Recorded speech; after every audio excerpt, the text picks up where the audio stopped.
Knicks family, what's poppin'? It's your boy. Thank you for being here with me tonight, ladies and gentlemen.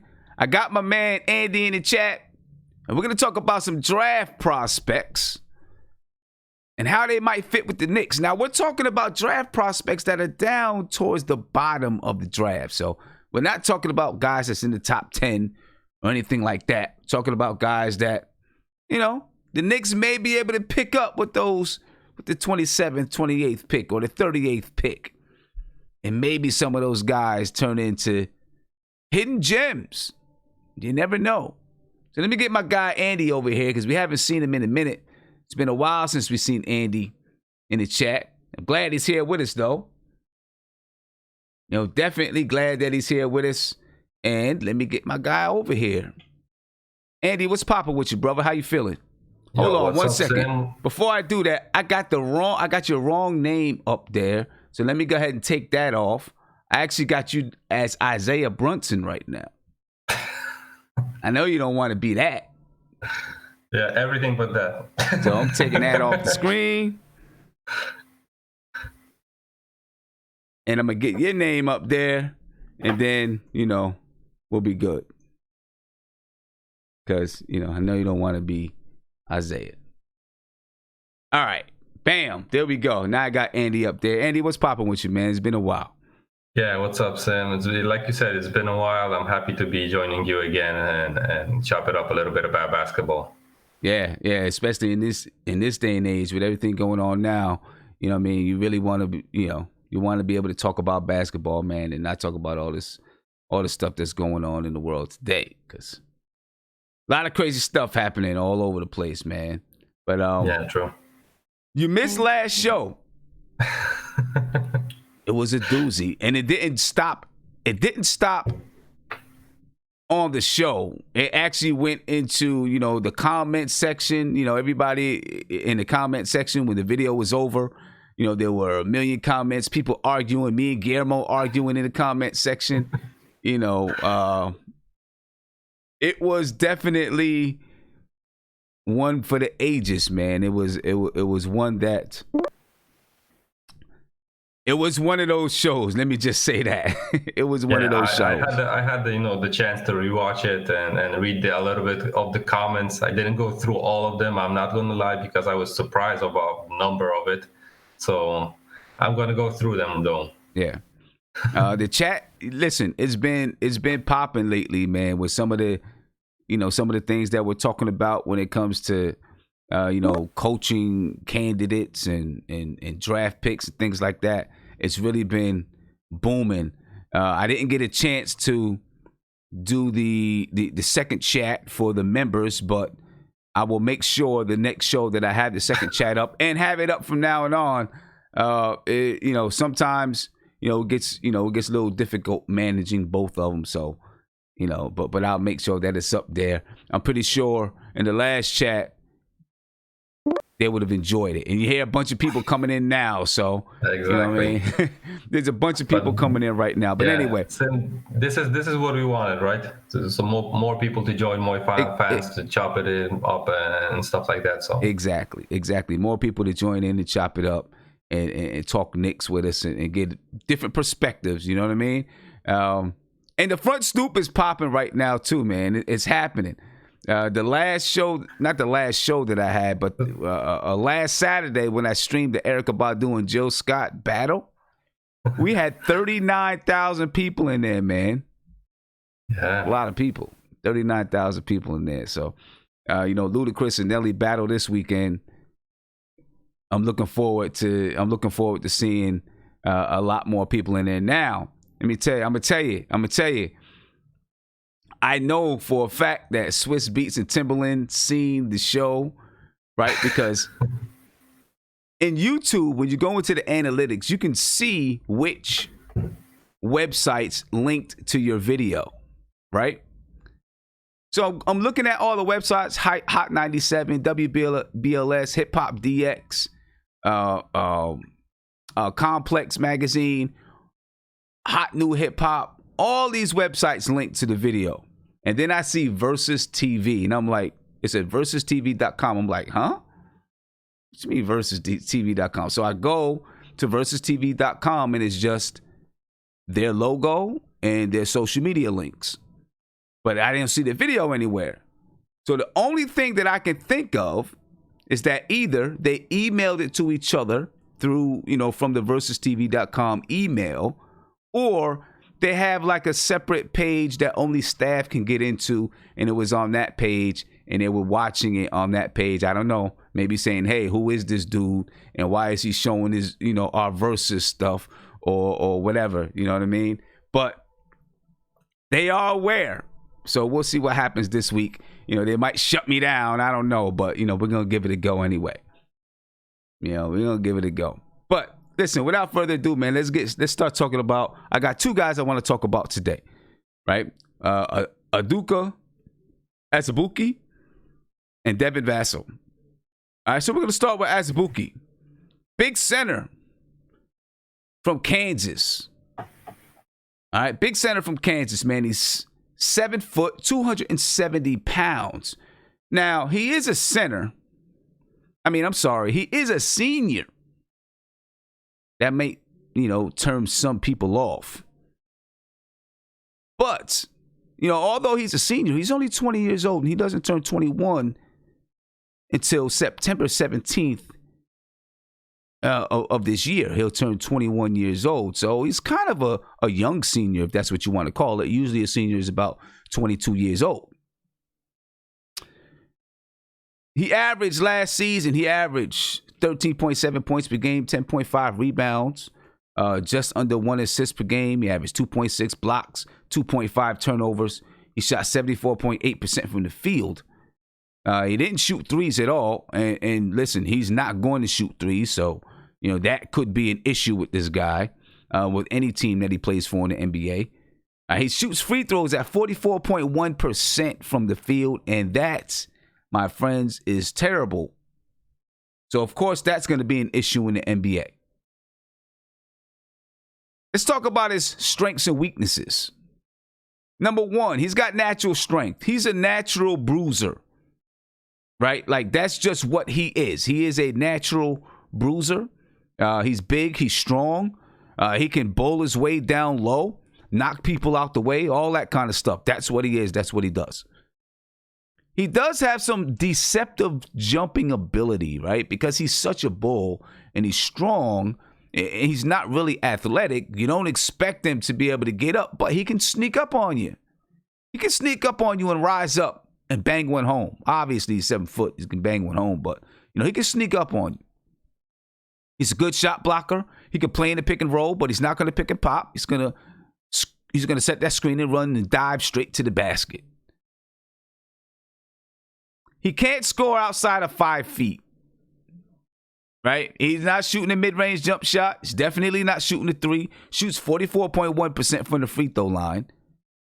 All right, you're giving him the ball around the basket. You're not expecting him to do much of anything else as far as, offensively. Maybe set screens. Okay, he can help you out by setting screens. Again, he's a terrible free throw shooter, and he's the kind of person that's got to work to stay in shape. Right? He's got to work to stay in shape. That could prove to be an issue for him. Who knows? We'll see. Right? He took his senior year. He shed some pounds. He got in shape so that he can have a good senior year. Chose not to come out last season, which was probably a good decision for him. He has no choice but to come out this year. There's a chance that he could be a late round or second round draft pick. And then, he'd have to work his way onto whatever team drafts him. Now, I don't know how much you guys know about him, and can he have a role in the NBA?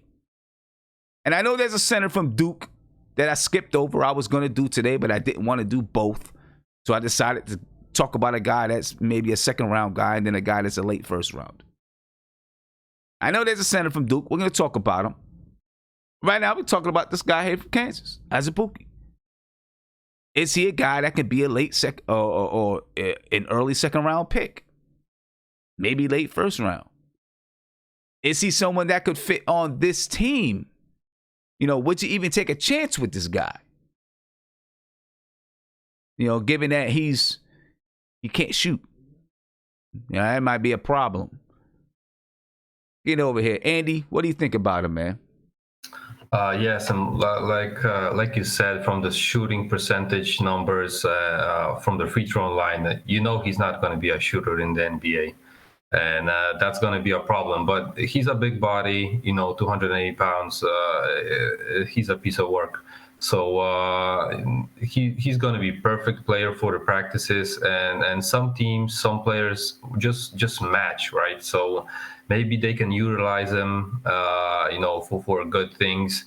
Uh, you know what? I wasn't thinking about a center in this draft anyway, so it's not like I would have him really high on my list. But like I said, some people, some players with some teams just really match, and if the coaching staff knows how to utilize him, he can be the same thing like on a Kansas team, because he was a starter there. I don't think he's going to be a starter here. Don't take me wrong, but he can bruise down, he can get those rebounds, he can pass it out and stuff like that. We know how the center position is played nowadays in the NBA. It's not getting so many looks, but you got to have 5 people on the court. So he might be a fill-in and for on the G League team for a year or two. Maybe he can manage to cut through on the NBA roster one day. I don't think he's going to be able to play in Europe, because in Europe they got a little bit more crafty players, those big body players, diamonds in the rough, some people call them. It's not the European style of basketball. So they have those more lanky, longer guys with some crafty moves, at least around the rim. You don't need, in European basketball, you don't need those big bodies. So I'm guessing he's gonna have to play in some other leagues if he's not gonna be cutting the NBA roster. Yeah, and the reason why I talk a lot about the center position with the Knicks is not because I don't believe in Mitchell Robinson. If Mitchell Robinson is going to be your starting center, you're going to need someone that can be the backup center, right? Yeah, true. And so I do think that yes, you got Taj Gibson. How long is Taj Gibson going to be around? We don't know. I'm assuming he's going to get waived this summer by June 28th. I'm assuming he's probably going to get waived. So he's got about a month and a half left on the team. Now, once he's waived, will the Knicks pick him back up? I think that they can. I don't know. But still, Taj Gibson is towards the end of his career. So even if he does finish his career in New York, you're going to need another young center that's coming behind him. Yeah, that's true. I agree. If I was building a team, I would like, if I'm having Mitchell Robinson as my center, it doesn't mean even the starting center. I still would like to have a vet around him and a younger guy, because Mitch is a 1 or 2 years older guy isn't like that younger, right? But you still gotta have a prospect in the back so he can groom him at least from the first years in the NBA. And and a vet, because I think every position in the on an NBA roster should have a vet, just to get those young guys through the league and through the games, through the game plans and stuff like that. So right. And so for the most part, when I'm looking at center positions, I'm looking at guys that are going to back up Mitch, just like you said, guys that are going to you're going to be able to groom them for years to come. So that if Taj Gibson does stick around and he's gone, you got one of these young guys that's ready to step up and step into that role. Obviously not a leadership role, but you're hoping, if Taj Gibson is around for another 2 to 3 years to mentor Mitchell Robinson, that once he's gone or ready to go, Mitchell Robinson is ready to take the lead. You know what I'm saying? And you don't have to worry about having a veteran center to mentor Mitchell Robinson. You may have a veteran in some other place. But sooner or later, and Taj Gibson did a good job this year, but sooner or later, he's going to be Herb Williams, and he's not going to be able to, do a good job. So I think it is important to have a center coming behind. I don't believe that what's his name is a center. Can't think of his name from the G League. Kenny Wooten. Right, I don't think that you can count on him to be a center. He's 6'7", 6'8", We're not playing the type of small ball game that Houston is playing. You know, you still want to have that length. Yes, he can get up and block shots, but does he have the size? You know, and I know centers are not the big bruising type of centers anymore, but they still have more size than Kenny Wooten. He'll get knocked around down there. He won't be able to rebound with those guys. Yeah, he'll block a couple of shots. You know, he'll make a couple of highlight plays. You know, but Kenny Wooten, in my opinion, is more, he's going to be in the NBA. I think he's going to be better suited, you know, in the 3-4 position. I agree. I think, you know, like we said, a vet center with a big body, it's going to be better for Mitch, even in practice. And, you know, some people might say that you don't need a guy to sign, you know, on the NBA roster just to have in practice, right? But if he can fill in a couple of minutes in the game with the, you know, the experience he has, that might be, you know, a thing that pushes the team a couple of wins, you know, higher.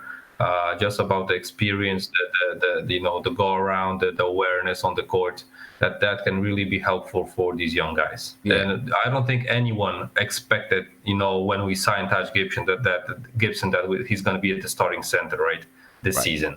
Right. So, and we saw how it panned out, and I think, you know, we didn't have anyone better at the center position for the starting job, at least with this roster, this past season, let's call it that way. Yeah. So who we got there? Andrew, what do you think, What's man? up, Sim? What's going on, brother? What do you think? Yeah, thanks for having me on, Sim. I've been looking at his highlights, and when I see for him, like, I know that you say he can't score from 5 feet around the rim, but actually he's he's athletic, he's long, you know, he's actually, you know, he looks like he's already NBA ready, his body, and I wouldn't mind if the Knicks drafted him late or they got him as a second round pick, or they got him, you know, with their late first. And I know that you want a veteran to, you know, to back up Mitchell Robinson, but, you know, we could actually bring in an assistant coach, because we don't know what the Knicks is going to do in terms of the coaching staff. And suppose if, you know, like, I'm not going to say this is going to happen, but suppose Tyson Chandler, like, retires, the Knicks can bring somebody like that in to work with the young centers and help them with their game and stuff like that. Or, you know, they can get somebody basically like that to be their backup. I wouldn't say backup center, but to help the young guys develop. That's what the young guys need. And I watched his highlights, and Sim, he's athletic. You know what I mean? He has long arms. He could run the floor. And, you know, he creates, I wouldn't say he creates space, but when he gets down low, he just down there. You know what I mean? He can protect the rim. And the reason why I would definitely give him a chance is because, you know, Mitchell Robinson, the thing this season where he had a problem with was staying on the floor. He got into foul trouble. And when he got into foul trouble, the Knicks didn't have another, you know, 7-foot guy back there to protect the rim and really to guard pick and roll defense. If he could guard pick and roll defense to switch out onto smalls, protect the rim, that's all we need from him, because if he's playing with a high motor, he can't play 30 minutes a night. He may only be able to play 25 minutes. If he could give us exactly what JaVale McGee gives us, because, you know, you look at the Lakers, they have JaVale McGee starting and they come off the bench with Dwight Howard. And we could have that kind of tandem with Mitchell Robinson and him. I don't see a problem. He's only 20 years. He's going to turn 21 years old. So I don't really have a problem with it. Okay. All right. I mean, yeah. I mean, listen, I've got to see more. I've seen some of him. I need to see more of him and really, really study him, break down and really study him. I get concerned, you know, he's shooting 44.1% from the free throw line. I get concerned that's, you know, that indicates he's going to have a problem shooting deeper than just a couple of feet throughout his career. You know what I mean? But if we get him late, Sim, I don't think that's a problem if we get him late. Oh, yeah, I feel you there. Yeah, I definitely agree with you there. Did you see, you guys, you know, just the offshoot, did you guys see the video of Mitchell Robinson? Yeah, shooting the ball. I actually was looking at that, right? And I was saying to myself, like, man, he was looking like Kevin Durant out there. You know what I'm saying? I know it was just like it's just pickup, but, you know, the thing with Mitchell Robinson, his form always been there. If you look at him shoot free throws, his form always been there. You know what I'm saying? So it's like, you know, does he have the confidence to do it in the game? That's the thing I'm looking at. Maybe it's just confidence is all in his head, because the form is there. The form is there. You know what I'm saying? And, you know, hopefully if he can turn that into into an absolute a weapon into the games. I don't know what we do. Like, you know what I'm saying, in terms of who we're gonna draft or how we're gonna build a team. Or man, I hope he can keep that up and really like turn that, put that into the actual game, because we will be more deadly offensively. You know what I mean? Right. See, my thing is exactly what you just said. We have to be, in my opinion, we have to be careful. People get excited. They see these videos and all that kind of stuff. And if you haven't seen the video, I'm about to show the video right now. People get real excited when they see all these videos of, somebody doing things against, I don't know who he's playing against. I don't want to say YMCA players, but, whoever he's playing against. You know what I'm saying? People get excited about it. But you have to remember, doing it against these guys is totally different than doing it against guys in the NBA. You know what I'm saying? These guys, they don't have the speed, they don't have the quickness, they don't have the defensive IQ, the defensive IQ. They don't have the skill sets and all those type. I mean, I'm not saying that they can't play ball, right? But not at the level that they do in the NBA. And then, of course, it's about confidence. You know what I'm saying? If I'm if I'm out playing against a whole bunch of kindergarten guys, I can go out there and do whatever I want. I can take the ball and bounce it off their head. I can do the little off the easy joint. I can put it behind their back. I can put it behind their back and back between their legs so I can catch it. I can do all of that stuff against a kindergartner. Let me try to do that against some real competition. It's not going to happen. You know what I'm saying? So, while, it's fun to watch and cool and everything, I take it with a grain of salt. That's just me. But one thing, Sim, I don't know. You don't remember when Mike D'Antoni first came to the Knicks and they had David Lee like shooting jump shots, and the first season he couldn't hit the jump shot to save his life. You know what I'm saying? David Lee came to the NBA like 22. He couldn't hit a jump shot to save his life, right? And then Allen Houston was saying, like, he was telling people it's just confidence with David Lee. Right. So after that, like the next season, he became a 20 and 10 guy. Like he was hitting a jump shot. Like, I really just think it's confidence, man. That's what I think it is. Nah, true indeed. I mean, listen, confident, your work ethic grows your confidence, right? Yeah. You know what I mean? So the amount of work you continue to put the work in, and then your confidence grows. And then, you find times where you can try to do it in the NBA, against tougher competition, and then, when you do it a couple of times and you get confident with the fact that you can do it in the NBA, and then your game changes. So we'll see if he's able to ever do those things in the NBA. Listen, the way he was crossing over, going back and forth doing that, I'm not sure I see that out of him in the NBA. Now, but what, Sim? Why I'm having high hopes for this? Because if he's playing center, I would like to know how many centers will be able to guard him on the perimeter. You know what I'm saying? I don't think JaVale McGee can guard him out in the perimeter. Or if he could dribble the ball like that, how many centers you think can check him on the perimeter if he's dribbling the ball like that? Now, I know it's just in a video, it's just a little highlight, but it had me looking like, man, if he could really do this, and you have to have centers guard him, I don't think they have the foot speed to keep him in front of them. You know what I'm saying? Like, I mean, they're not gonna be able to stay in front of him. He's gonna get around those guys easy. That's I was kind of gassed about it, but I'm like, it's just, is he playing pickup basketball with guys that's not in the NBA? So I can't get too gassed about it. I mean, listen, the thing is, you like the fact that he can do it, even if it's not against NBA guys. He can do it. Now it's about building that confidence to do not exactly that, right? He's not gonna. I don't see him doing all the crossing over, boom, boom, boom. To me, he was a little out of control, right, when he was trying to do it. He really was. If he tries to do that in the NBA, if he tries to do it in the G League, he's getting ripped. In my opinion, you know what I'm saying? If he tries to do all that, right? A quick boop, boop to the basket. If I could see him do that, I'm happy. If I could see him do that, I'm happy. Mark, let me get Mark up here. Mark, what's up, brother? How you feeling, man? What's going on, man? Not much. I was just, finishing up the yard. So, one of those days cleaning up the yard. So. All right. That's what's up. What's going on? That's money in the bank right there, man. What's going on with you, man? We're talking about Azubuike. What's your take on the guy? Well, I've seen him play a couple of times. He's okay. Could he be a serviceable player? Yeah. But for the Knicks, I have guys in front of him who I would like, and who the Knicks what would fit the Knicks. But with him, he's okay. I wouldn't mind him if that was the case. But I just have guys in front of him that are more talented than him. Okay. Like the kid from Maryland, Jalen Smith, I think. Yeah, Jalen Smith. Yeah, that's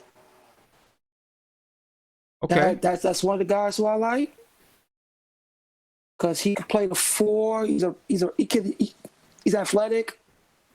I think he could shoot the ball too. And then I got another guy. Who else do I have? Who else was on my radar? I can't tell you right now, but the Azubuike kid, I wouldn't mind him, but I'm not too high on him. High on him like that. Okay. Nah, I get it. I understand. Yeah. He really can't there's other prospects that people are not really paying attention, and the fit that it could be for the Knicks, because all the players that I look for is how they will fit around RJ Barrett, more, because everything has to be fit around your potential players. So you want players to complement him, because he's such a player that don't necessarily need the ball. RJ, honestly, he's a team player. That's why I kind of grew to. I always liked this talent, but I'm growing to like him more because he don't necessarily need the ball.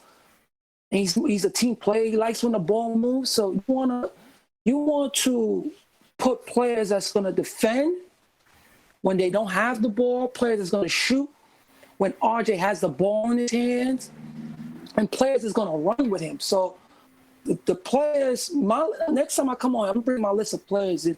You should look at the guys that complement RJ, because we need defense, number one. Because the guys that I have on my list is defensive-minded players that can shoot in transition, players that's going to run the floor, and players with motor where I don't have to. I'm not worried about their motor on the floor. Like it hurts when I watch players that don't have the type of motor on the floor for a young player. That's one of my no-nos. Like, I don't care if you could shoot the ball at a 45% clip. If your motor ain't ticking, you ain't gonna be the player you possibly can be. You're just like a halfway player, man. So in that case, Azubuike runs the floor, man. No, he runs the floor. But I have prospects that has a little more higher ceiling than people are passing up. Yeah, people are passing up on them, man. It's a lot of young. This draft is more about needs. It's not about players who's gonna go to the next level type thing. But you have serviceable NBA players that's coming out this college class that people should be paying close attention to, man. Seriously. But Azubuike is good, but I will put Jalen Smith before I take him. Okay. I'll take Jalen Smith before I take him. Last question about him. Are you concerned that he'll have trouble controlling his weight when he gets in the league? No, not really. But my concern is he's not fat, Sim. He's not fat. No, he's not. But he had to shed some pounds. It's like he has a natural. Some people naturally are a little bit bigger, right? Yeah, like that pudgy, like that Carmelo, Paul Pierce. Yeah, pudgy. Naturally a little bit bigger, and he had to shed a couple pounds for this season, which he did. Don't look like that, which though. he did. He shed some pounds so that he could perform at his best this year. He's one of those players that have to watch his weight every year, and he's not skillful like Paul Pierce and Carmelo. His ceiling ain't. He's going to be very limited. Especially when you come into the NBA. It's a different ball game. So am I too worried about it? No, I'm not worried about it because he's still young, and he know that he has to, if he wants to make money and play in the NBA, he has to keep up with his weight. But you would have to see when he entered this league and how he take care of himself. I can't really tell you that now, but he did come into the college season, took care of himself. So there's some discipline. There's some discipline with that. Yeah, that you can account for with him. I agree. But the other guy that you have too on the thumbnail, what he kind of remind me of? He's very erratic. It's like almost like, you ever watch Mccrae play? Is it Jordan Mccrae? Jordan McCrae. The dude that played for the Washington was this Jordan McCrae. Yeah, like he could score, but is he going to be like one of those impactful scorers that you could depend on if he comes off the bench? Because that's most likely to be, because he's kind of erratic. But he could score. He gets his spots. But my thing is, are his baskets going to be impactful when he's on the floor? That's the thing with him. Well, let's talk about him for a minute. Let's look at some of the information regarding Devin Vassell. All right, then we'll get into breaking down Devin Vassell a little bit. Yeah. So Devin Vassell is 6'7", 195. Played for Florida State. He's a sophomore, 19 years old. He'll turn 20 in August. This season, he averaged 12.7 points, 5 rebounds, 1.6 assists, 1.4 steals, just under 1 turnover a game. He shot 49% from the field, 41.5% from three, shot 73.8% from the free throw line.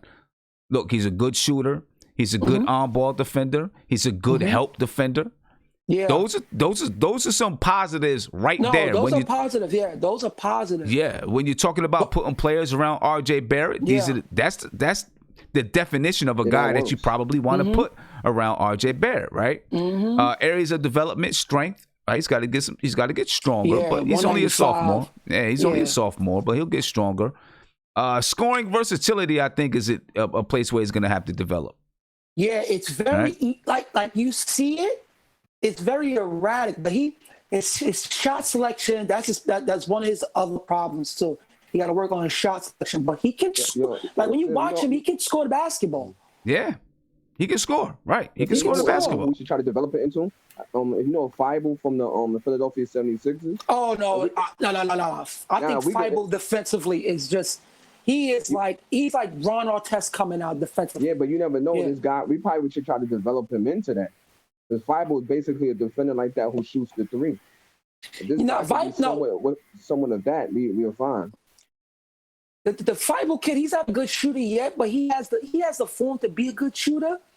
This kid, he can shoot the basketball, but the defender that Feibel is, he ain't in that because you have to really watch Feibel and what he's done, especially when he was in college. That boy was blocking. He was the best college defensive player. He's really that stout. I wanted him. This guy, he's good defensively. I'm telling you, man. He is. Blocks. But Feibel is more stronger. He's more stronger. But I'm not worried about the strength with the guy because he has a wide. No, you have frame. To be. No, you have to be. He has a wide frame. He has a wide frame. That strength will come easy with him. That's not. You just got to get him in a weight room. That's all you have to do with him. That's not that big of a deal. He's not like somebody that he's super slender. He's super slender. Okay. He's not super slender. A couple other things with Devin Vassell. He's got to work on that ball handling, and he's known to gamble on the defensive end, which I'm not sure if it's always a bad thing. It's not always a bad thing. If you got IQ to do it, then you could do it. I would let a player do it if they're smart doing it. And if his teammates understand that's what he does, and so they understand we got to help him out. Right, he's gonna gamble. We know he's gonna gamble, so we gotta help. If they understand those things, I don't say it's always a bad thing. But I always give credit to those type of players because it's like they see something that's gonna develop, and that's like they IQ telling them like, "Yo, go get the ball." But his motive is there for you to be that type of player to gamble and stuff like that. You have an exceptional level of motor. So I'm okay if you're smart doing it. You can do it. Yeah. You can do it. He could really shoot the ball, Sam. No, he can shoot the he ball. can shoot it. No, he can shoot the ball. Sam. He can shoot the heck He out can of really it. shoot the ball. Yeah. He can shoot. He'll be. I just seen someone in the chat say he'll be a 3-and-D guy, and that yes, Yeah, he's gonna be a 3-and-D. No, He's perfect for us, actually. perfect for it. Yeah. That's exactly what we need, a 3-and-D guy. But there's another guy that played for Alabama. Right now he's 220. He's a better defender than this guy, and he shoots. I think he's about under 40%. I think he's under 40%. But this kid, he's more stronger. His defense is there, and he takes good shots. I'm going to get his name, but he played for Alabama. And he should be going late too, around 38 or so. Yeah. But he could go early. He could go a little early into the second round. I said the team. I'm not really worried about the weight with him, Sim. Yeah. Due to the simple fact, when Paul George came in, Paul George wasn't super muscular and stuff like that. Yeah. I'm not really worried about the weight, Sim. But the thing is, he could shoot the ball and he could defend. Yeah. But the thing with Paul George though, he had star potential. This kid has more of a rotational. He's like a rotational type player. So you're gonna take your time more with Paul George because he has more tangibles. When he got drafted to the Pacers, everybody's seen it coming. He came into the league with more offensive firepower. A bigger arsenal. His tangibles to the game. Yeah. And the guy can jump, Sim. You know, he's athletic. He can run, he can jump. Mm-hmm. He can shoot the ball. He can catch and shoot. He's not ball dominant. He can defend. The biggest hole in his game is, like you said, he can't really it's really the ball handling. Yeah, ball handler. Really the thing is too, he's thin. So if you don't have good ball handling, when he comes to the NBA, he's gonna get stopped a lot. Yeah. Because if you don't have you have to have great handle to get by players if you don't have the size. You get what I'm saying? Yeah. So if you don't have the size and you don't got the handle, the NBA, these NBA players know how to stop players like that. It's just like one bump, and it's like it stops his whole movement, his whole motion of what he wanted to do. So he's gonna take time developing his body in the league at 195.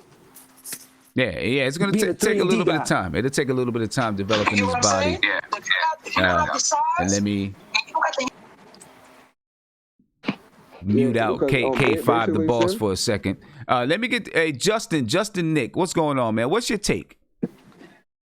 What's my take? Yeah, what's your take, man? We're talking about these two guys, Azubuike, and we're talking about Devin Vassell. What's your take?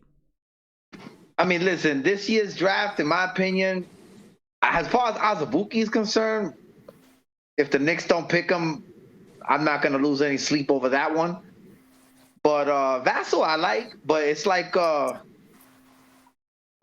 what Mark said, that the ball handling, the gambling, he gonna get in the NBA with the defenses, the way they play different from college. That's not going to be a benefit for the Knicks there, In my opinion, this draft, I'm sorry, but for me, I don't want to hear no ifs, ands, or buts for the Knicks. Get Kira Lewis from Alabama, I'll call it a day with that. Okay. In my opinion, I'll pick him first over LaMelo Ball. You're going too far. Edwards. Oh, no, you're going too far. You said you would pick him first over LaMelo? You're going too far. Exactly. You're going too far. I said it. You're going too far. I said it. Kira. I'll pick him first over LaMelo Ball. Oh, nah. I'll pick Kira Lewis first. I see Mark right there in the chat going like that. I see him there going like that. Tell me why.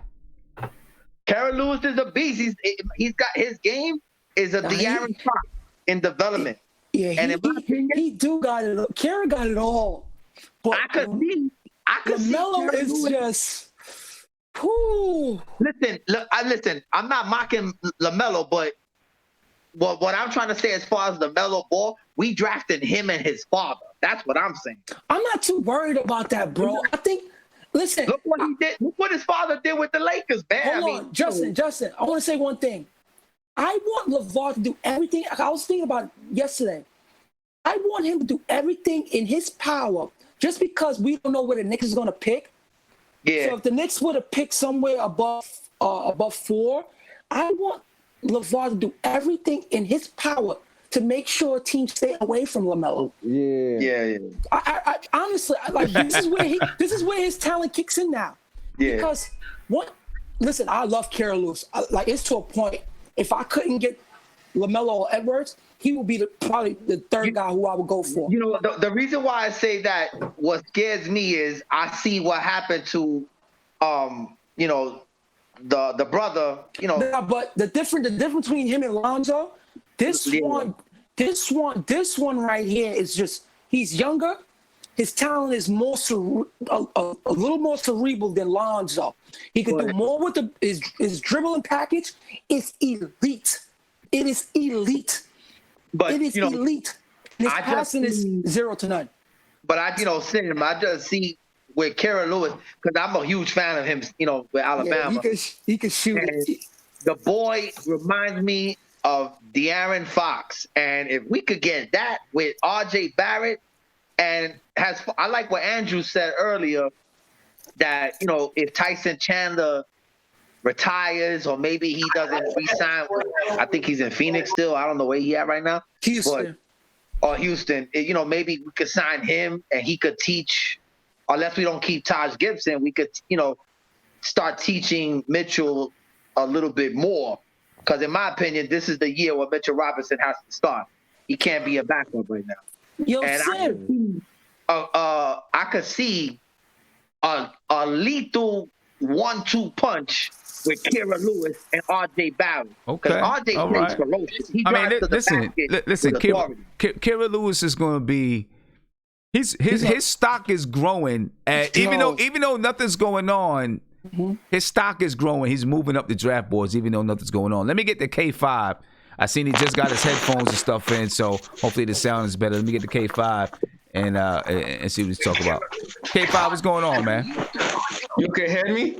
Yeah, I can hear you. I like Kira Lewis. You probably got to turn down some stuff in the back. You know, you might want to mute those guys so that you can hear me. All right, but I can hear a bunch of stuff in the background too. Okay. Oh, actually, that was somebody else. You good? No.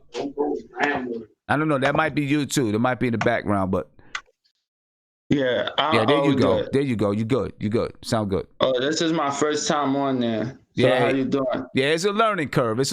I need to do a video to show people how to use the whereby, so when they decide to, you know, jump in, they understand how to use it. But but you're good now, man. So what's your take? Oh, yeah, I was talking about Devin Vassell for Florida State. Yeah. Yep. Yeah, I mean, he'll be good for the Knicks, but he won't be there at 27. So they will have to trade up to like number 13 or 14 to go get him. I think so. I know what Justin was saying about Kira Lewis, but I'm definitely not picking him over LaMelo because, you know, LaMelo is a passing point guard and they need him badly.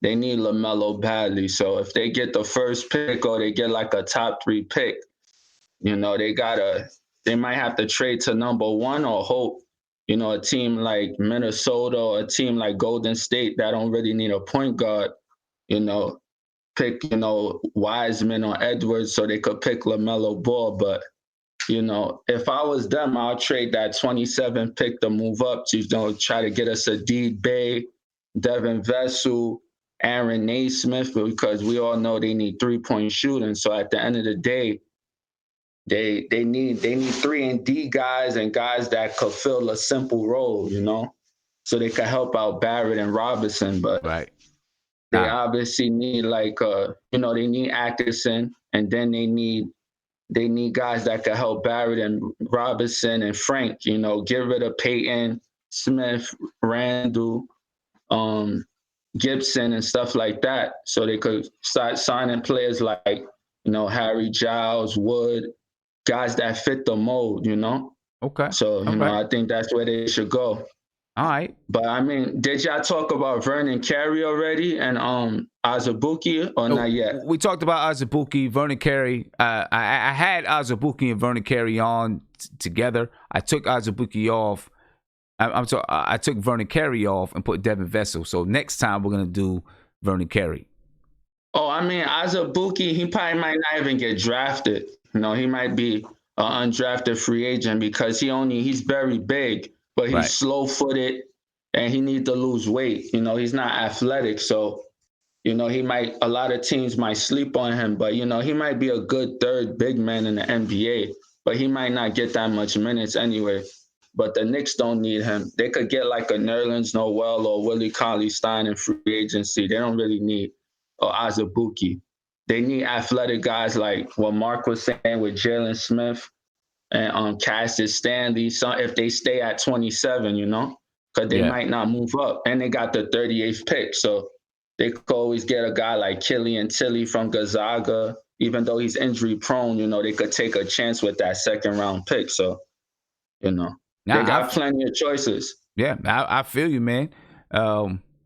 That's the one thing that the Knicks have in this draft, because they have 3 draft picks and they need everything, it seems like. You know, if they don't need a starter at a position, they need a backup person at that position. You know, they need everything. So, you know, it's wide open as to what the Knicks can do. Right. But the thing is about the Knicks, though, they need to start rebuilding. They got to do it organically. You know, I see a lot of people, you know, on the chat before on other episodes talking about Chris Paul and stuff like that. I mean, why would you pair Melo and Paul together? That would make LeVar Ball go crazy. If you want LeVar to start talking and going crazy, just do something like that. You know, LaMelo wouldn't need Chris Paul because LaMelo is a passing point guard. He's a floor general himself.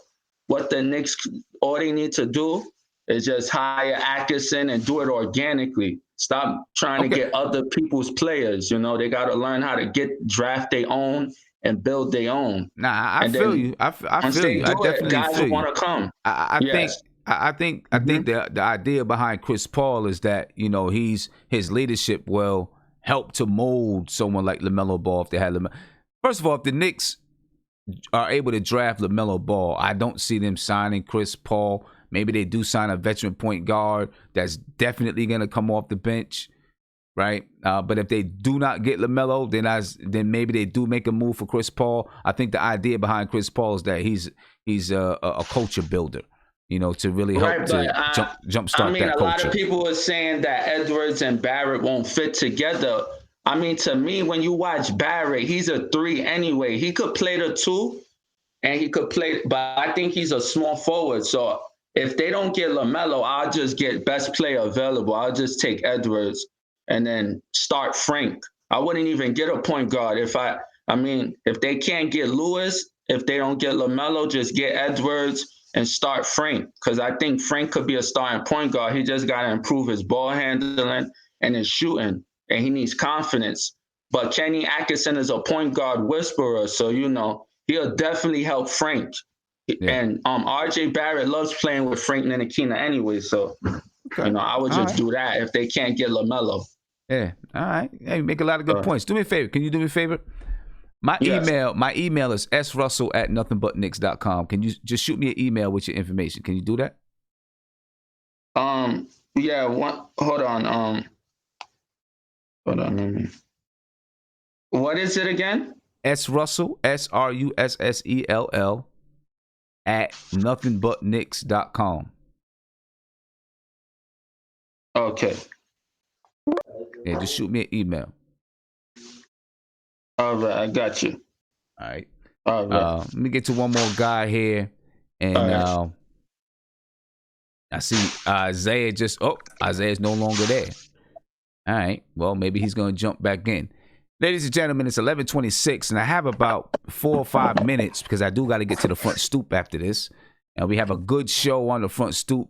Tonight's front stoop, you know, is focused all on independent artists. Right? Independent artists. So, you know, it's going to be a dope, super dope episode. So make sure that you join us. Isaiah, I'm going to get to you real quick before I get off and go to the front stoop, man. What's good, bro? Isaiah, can you hear me? Yeah, hold on 1 second, son.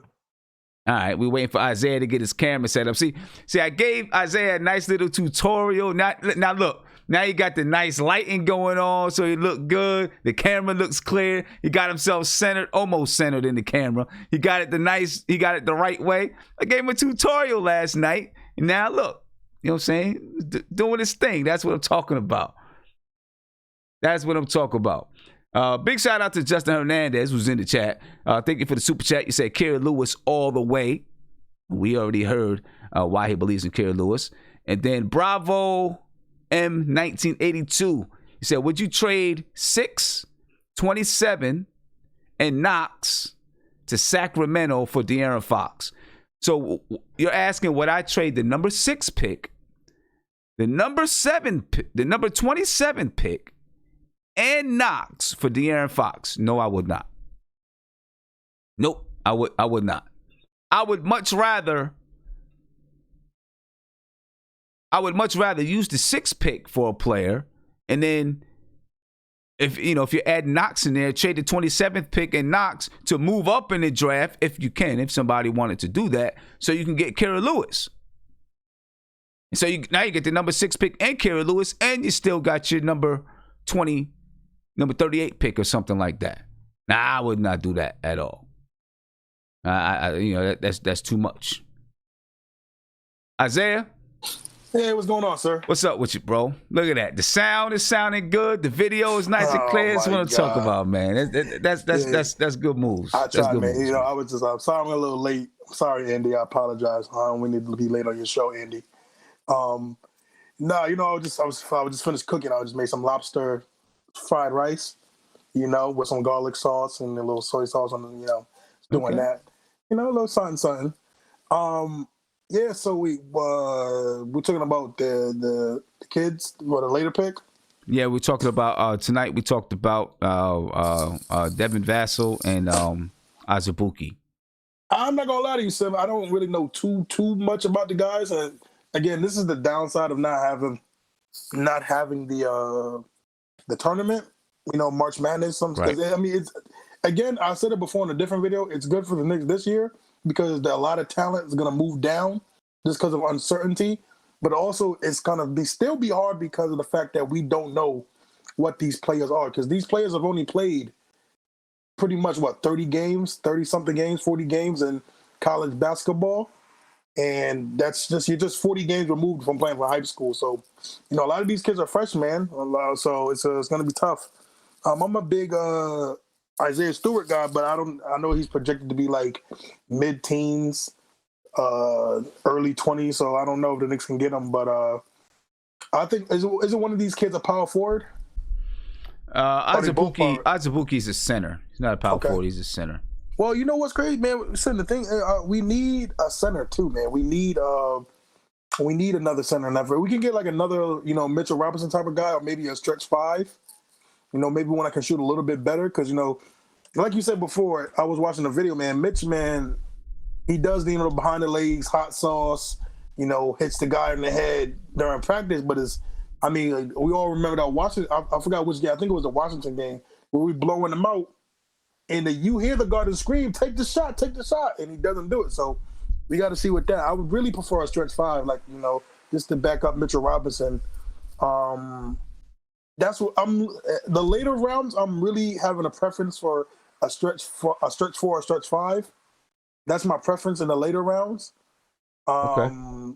That's what I really want for us in the 27th round is at least get a stretch 4 or a stretch 5 to at least shoot the mid range a little bit, get a decent, bank shot, or like I said, he doesn't have to shoot threes, but at least be respectable around the mid range and the elbow shots.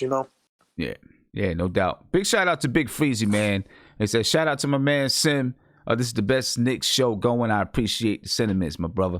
Appreciate it. Hopefully we see you on the front stoop in just a couple of minutes. It's going to be a fire show, underground radio, ladies and gentlemen. So make sure you're there to check out some of this good independent music. I got some good music, independent artists. You know what I mean? So make sure that you check it out. All right. Look, I'm about to get up out of here. I'm going to let you guys get a chance to get your last words in. Give me 30 seconds for last words, man. Then I'm going to go set up for the front stoop. Isaiah, give me 30 seconds, man. Last words. 30 seconds, man. Andy's the GOAT. You know, we yeah, Andy like that. We love Andy, man. That's white chocolate. Yeah, but great show tonight. Sorry I came in a little late, but great show. Can't wait. So how for you know it's a great show if you came in late? Because Andy's in it. If Andy's in the show, I know it's a great show. I don't have to ask that. Andy's Andy's the Polar Express. He's always on time. All right, no doubt. All right, let me get to my man K5. K5, want to give us some last words, man? K5, you there? He's still learning how to use the app. You there, man? You want to give me some last words? I think he's still learning how to use the app. It's all good, man. It's all good. Mark, hey, who's Mark? Well, give me some last words. Who's Mark? Hey, Mark, give me some last words, bro. Give me some last words, man. Listen, did you hear? Let me ask you a question. Because there's something that's going around. Remember how I came on the show at the beginning of the season that I wanted the Phoenix Suns to fail so much that Devin Booker would ask for a trade to come out? Yeah.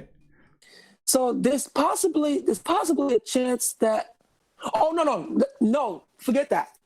Did you hear about the salary cap? We might lose $30 million. I didn't on the hear salary cap. I didn't hear all of that, but well, that came out today due to the virus thing.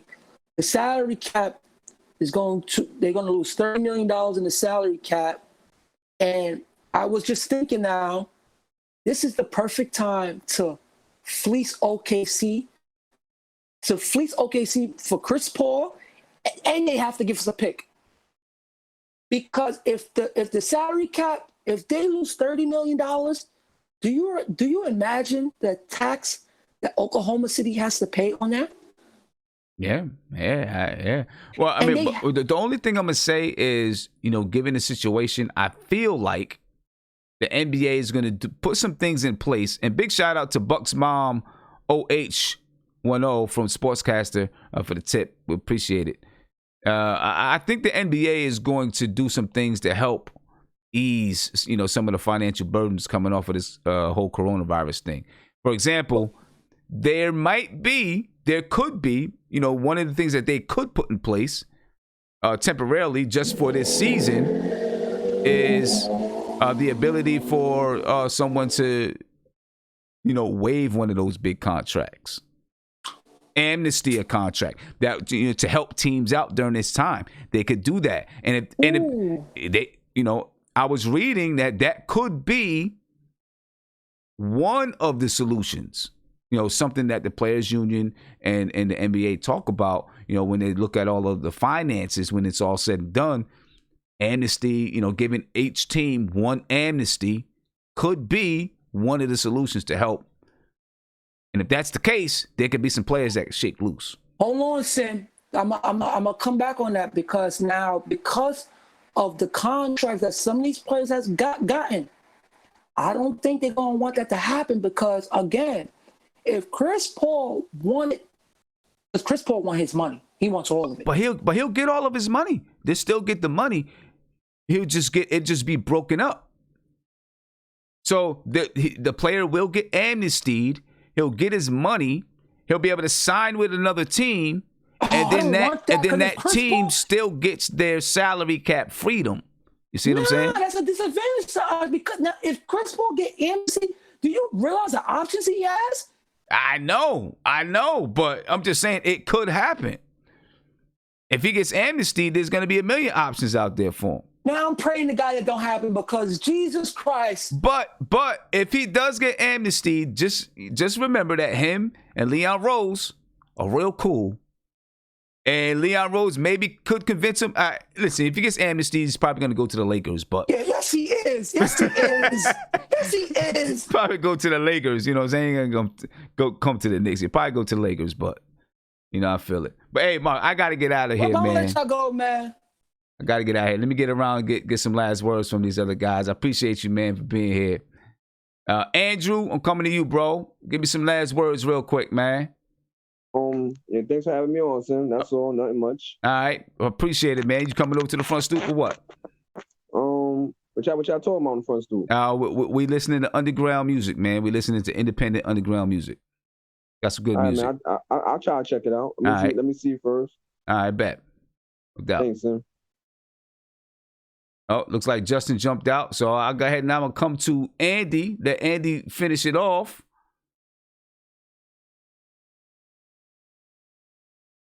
There we go. Tim. Got you unmuted. Yeah, man. Yeah, happy to be back, man. Too bad you're going on to the front stoop so early, but I realized that we got not many more, things to chop it up about the Knicks.